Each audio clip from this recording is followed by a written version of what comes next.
industry and world seem to technically evolve at a rapid pace, we hear more and more about the use of artificial intelligence and machine learning. And I think we all have some level of fascination or maybe even a fear with some of the things we've heard and its potential uses and capabilities, whether they be good or bad. Next slide. But, you know, as we mentioned in the article we recently published in Mission Critical, those two bullets are important, right? AI and machine learning have been buzzwords that have been used in our industry. Our industry is great for latching on to buzzwords and just kind of running with them, right? And there's been a lot of promises, you know, this might be the holy grail. Talked to someone the other day about this may be like the Alexa for data centers. So there's been some promises, both perceived and marketed, that have come up short in the past. But, you know, now with where technology is headed and the dedication to some of this, as it relates to airflow management and cooling, this is really where this technology is going to have a chance to deliver and shine.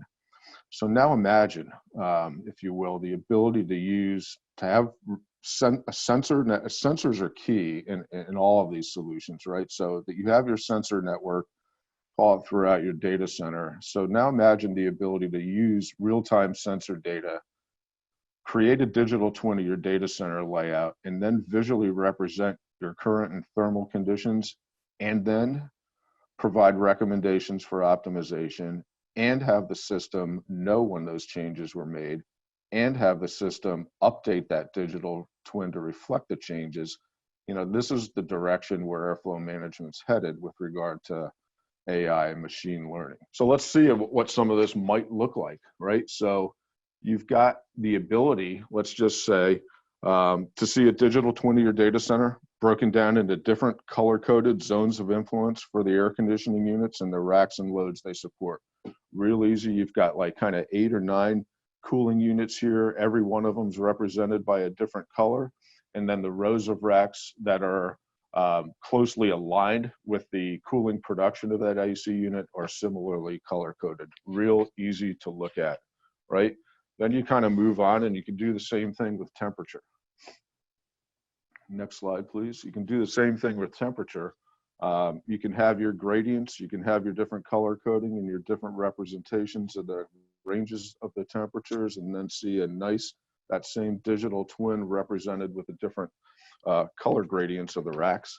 And then this is where the really cool stuff starts to happen, right? You've got, the next slide, please. You've got built-in really high-end complex algorithms around the science of airflow management and cooling that are now going to look at what's going on, decide on where maybe some inefficiencies are, and make a recommendation to you on how to optimize your environment. This doesn't happen with software. You get a ton of data. The tools from the vendors today provide tons of data, all the data you'd probably need, but you got to manage it. You've got to make it actionable. You've got to put it into represent it internally in a way that you can actually make good decisions on what to do with it. Here you've got, you know, something that's telling you what to do. In this case, it's telling you to place AC handler into a standby mode. And then finally, you know, the resulting thing, you can look at befores and afters, right? So that once you're done, you can visually see the before and after effects of your changes. And in this case, we're taking a data center that had a lot of overcooled areas in the left and blue, and one overly hot area there in that kind of the top right corner. And then after implementing recommended optimization steps, resulted in a more uniform temperature profile across the entire space.